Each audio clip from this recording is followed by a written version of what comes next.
Music Multiverse listeners, and welcome to Beyond Your Radio's You Should Listen To. I'm your host and creator, Beyond Your Radio, Mark Kulagowski, and we're always thinking of beyond your normal listening palette, but we're always thinking about trying to strengthen that connection to bringing you new music to you. Remember, this isn't always just new music. It's new because it's new to you. So you might not have the time to explore and take chances on albums like I do, and or genres like we do. So as you know, we attempt to do that somewhat for you, but in actuality, when it comes right down to it, you got to put this in your ear. It's up to you. Tonight, our show centers around Beyond Your Radio, bringing you an album to your attention, and which might be in your wheelhouse, your happy place, or just by us talking about it, playing a snidbit, might pique your audio curiosity. The panelists tonight bring you one album, so let's find out what they think you should listen to. On the panel tonight, the lone Floridian, Jeff Young, and the man who knows, how to jam, the maestro of all things tie-dye and groovy, the Grateful Dude. And of course, tonight, when I say that, he's not wearing tie-dye. So keep calm. Keep calm. And what?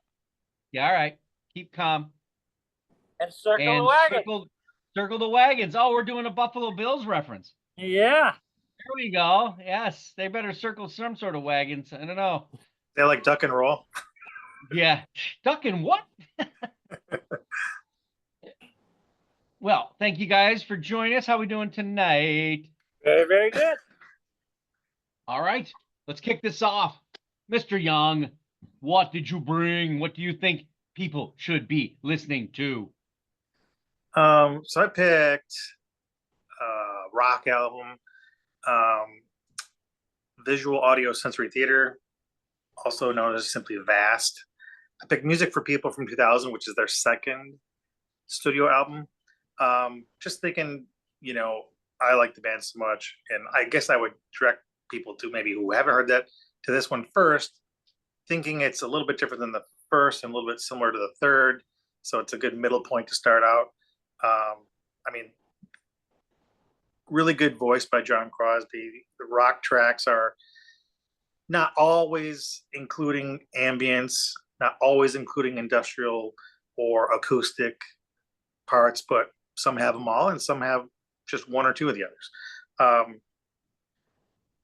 Crosby, by the way, when he was 13,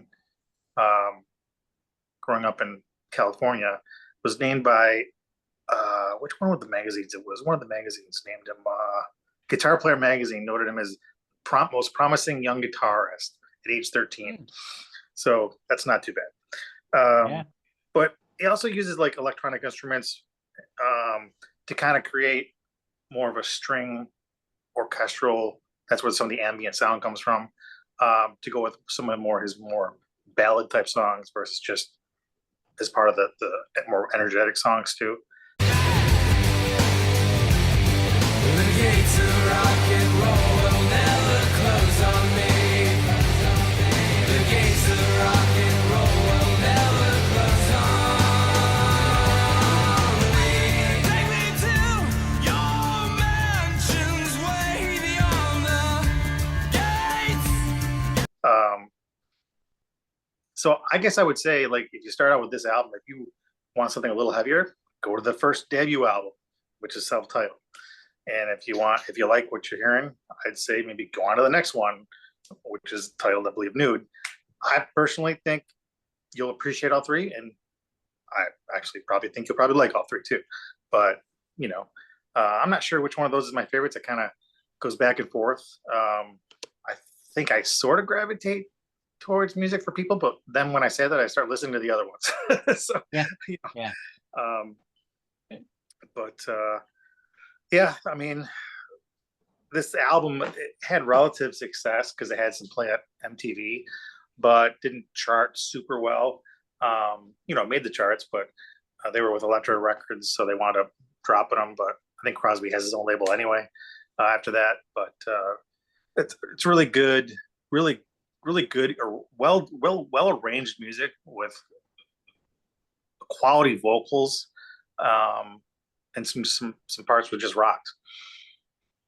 Yeah, his vocal is the centerpiece of it all, even though there's so much orchestration and things going on. It's always like, I don't know how many people are listed in these albums as contributors or who makes it, but I know he's quite the musician. So he's like a Trent Reznor, and putting things together. So if I'm not mistaken, he does a lot of the work with the Yeah, actual. I think some of their earlier albums you have a little more heavier bass and percussion, whereas now I'd say it's more of an acoustic rock uh, artist, than earlier. But just very good. Yeah, if you're a fan of Nine Inch Nails, but you don't like it as industrial, you'll love it. Who else would they be like? Trying to think of who else was sounded like them. I mean, it's hard to find someone you would say it sounds like them. I would say, like, if you like Tea Party, you'll like some of the songs. If you like, he's just do a little bit of everything well, and of those things they do well, you're probably going to think one of those is your favorite.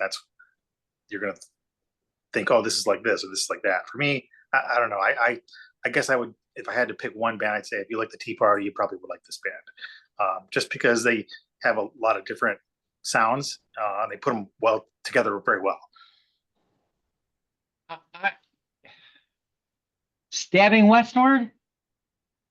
To me, they're way more industrial. Maybe a combination of Stabbing Westward and The Dreaming, Okay, yeah, or and then of course I Pucifer, Perfect Circle. So there's just some name drops for you that have that connection. Yeah. There is an industrial side to this in production. It's not overly keyboardy or anything of that nature, but still, But it's heavy. the cleaner vocal that Hall has with Stabbing Westward or Stabbing Westward, or Dreaming is very similar to like the style of Crosby and some of those more quote unquote ballad tracks. I hate the term ballad, but I guess people know what I'm talking about. Slower. Yeah, his delivery is a masculine voice. It's not like he's saying he's baritone or anything, but he just has a way. Excellent. Good listen. Awesome. All right. So apparently I'm going next, or are you going next, Jeff? All right. So you like grindcore? I don't even know how you say you like grindcore. Well, you sort of do, but that unclean vocal, it's got you like scared out in your mind, anxiety ridden, more than the music's even got you anxiety ridden. You can understand, you can't understand the lyrics because it's too dragonic in its speak, screaming that isn't melodic in any way, shape, or form. And then, of course, the only way it makes sense to you is if maybe you've been sleeping over at the Texas Chainsaw Massacre estate. So I have a solution for you, because I do like death metal, doom metal. I do like it when I can hear the vocalist and get it, but it's very difficult when I can't. So my solution, Defacement is the name of the band. They're from the Netherlands, and this album is called Duality. And by the cover, they mean it. Death metal, for sure.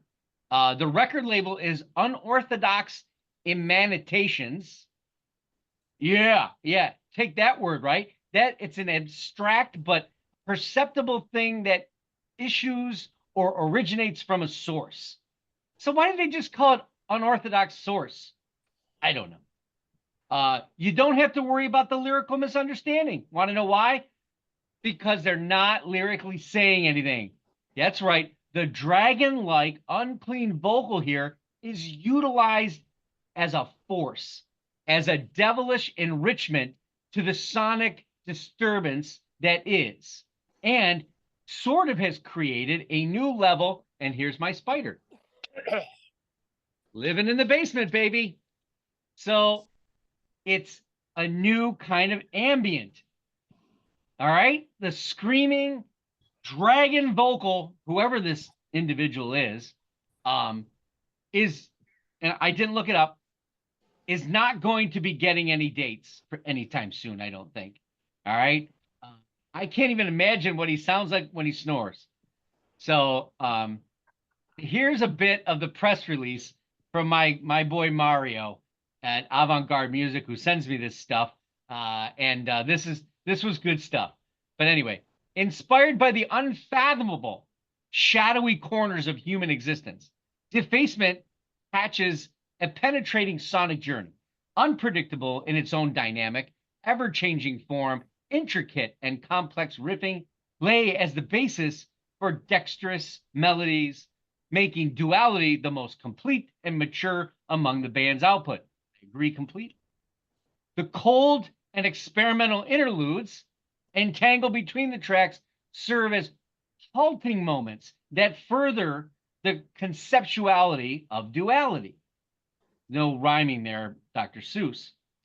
And broaden the gist of the main songs. I really thought that was cool. It's well produced, super well produced.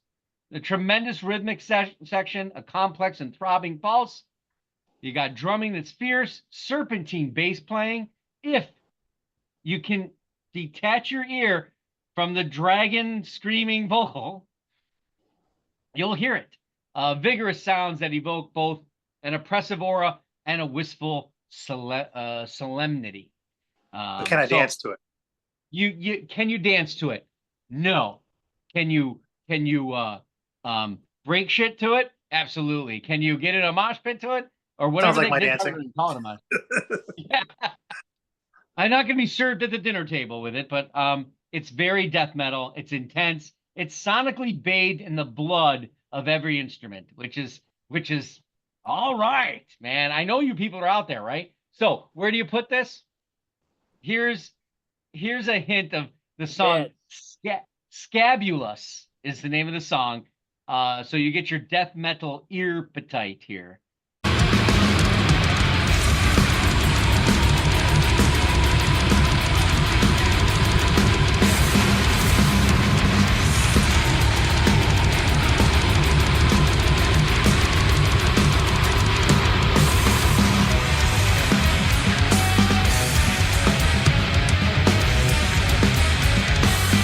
Fans of In Flames, Deathlock, Conquering Dystopia would be another good one. And of course, a hint of Static X, but no groove. No groove. So, another interesting album from my friend there in Italy. They got their finger on the pulse of. Actually, I don't know what they have the finger on the pulse of. Every time I get an album, I have no idea what I'm going to get. This one, I could list the other ones that didn't meet the list today, but this is one worthy checking out. There's a lot going on, even though I know it's not in the wheelhouse for many people on this panel. It was just released in July 26th, so that's brand new. Now, let's hear from the Grateful Dude. Okay. Well, speaking of musicals, and I noticed Jeff yawned. I just thought I'd let you know that when you yawn, if you say the word courage, you sound like the Cowardly Lion. Try it sometime. Okay. This album has been delayed a while. For those who watch the show religiously, I had myself a mild stroke, so I'm getting through it one step at a time, and I think I'm pretty much ready for prime time. So You are the prime album time. I have is Terrapin Station by the Grateful Dead, produced in 1977. It's their 9th studio album. Out of 13 albums they produced. They did this one. They did Terrapin Station, which I happened to see. It was by far the east in Terrapin, Massachusetts. And outside of Boston. So I went there in '76. I think it's '76, late '76. Saw them there, and then immediately they went into the studio and produced this. I did hear it live before it was a popular album.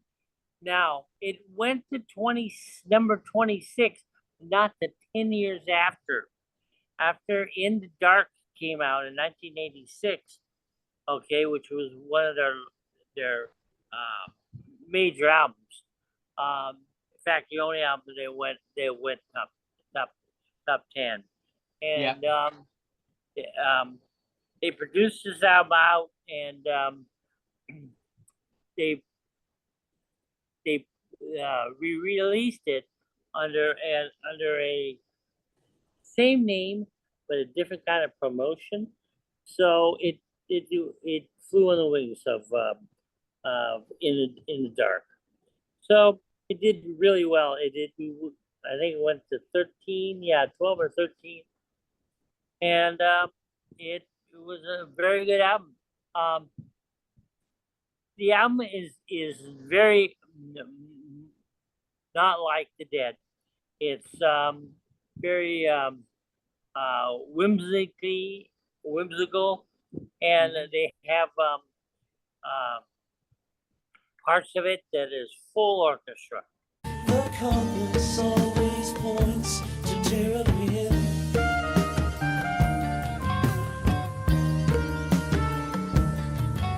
Sullen wings of fortune beat like rain. You're back in Terrapin for good or ill again. For good or ill. When they had 100 pieces of orchestra on each side of the stage, so it was very, very interesting. It was a very good album. If you are into the Dead, or even if you're not into the Dead, you're into a little spacey. You may not like the first side. An Estimated Prophet, Passenger, a Phil Les song, which I can't remember what it is, and Simpsons Delilah and Passenger. You will really enjoy this album. I recommend it all, and I'm going to end my thing here. Well, I wonder if they're like one of the first true bands to blend in orchestra with their music. Well, they did after Who did it. They did it after the Who did it.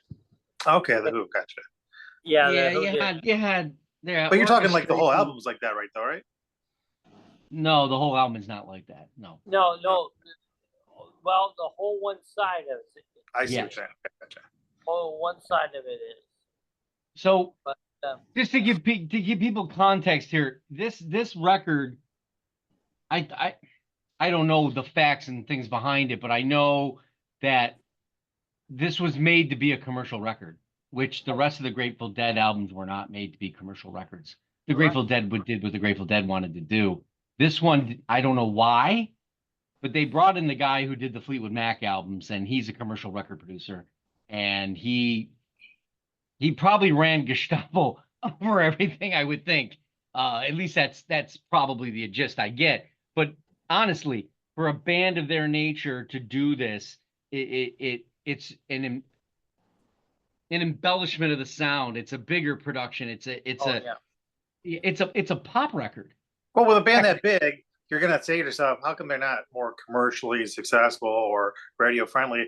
It can't be the band. You know, they're already super popular. Well, it has to be somebody else, right? One of the greatest enigmas in all of music.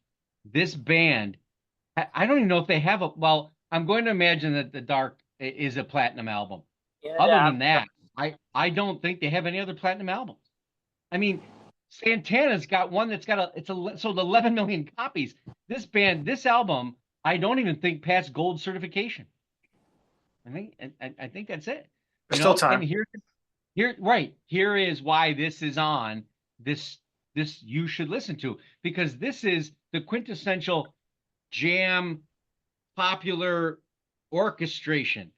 It's got a little bit of everything, and everyone that plays on this, they know what they're doing. And this is 1970. What was it? 76? 77. 77. Yeah. So, I mean, you even had, I think Mickey Hart was in an auto accident at that time. Yeah, just before. Yeah. Just before. Yeah. So a lot of stuff going on this record, but and a lot of stuff going on musically on the record, which is great. Yeah, but they did this with they did this a week before they went to the studios. It was their closest they ever did a live show to doing an actual album. Okay. Yeah, and they did it with a lot. They did it live with so much. I don't know where they got this band, but it was a full-on band. This is I don't know if this is the only album that they did with overdubs, but it's got overdubs on it, which is not something you think of with a jam band. In the Dark had some, and some of the later albums did when they were trying to polish up. This is now. I will say one thing: the reason this is different, and it's the first album with Arista Records. First album they did. Well, it's got to be commercial. Yeah, Arista wanted to make money. Why they make money? Green. They were trying to make green because the Dead were flat. They basically sold to their audience and nobody else. People go to their shows. That's where the money's made. It isn't made anywhere else. So, but they took a chance on this album, and that is why it was re-released in 86, 87, 86. Right behind it was re-released in 86, and that's when it caught on fire. Well, I want to thank the panelists for doing this. I'm glad to see that the Grateful Dude is ready for prime time. It's going to be necessary. Yep. I'm going to be sitting next to you in a couple hours. Yeah. We'll be sitting here with drinks on hand, and I start talking normal after a few drinks. So hey, Oh, well, that's not encouraging. Damn it, that's not fun. The teenagers are coming.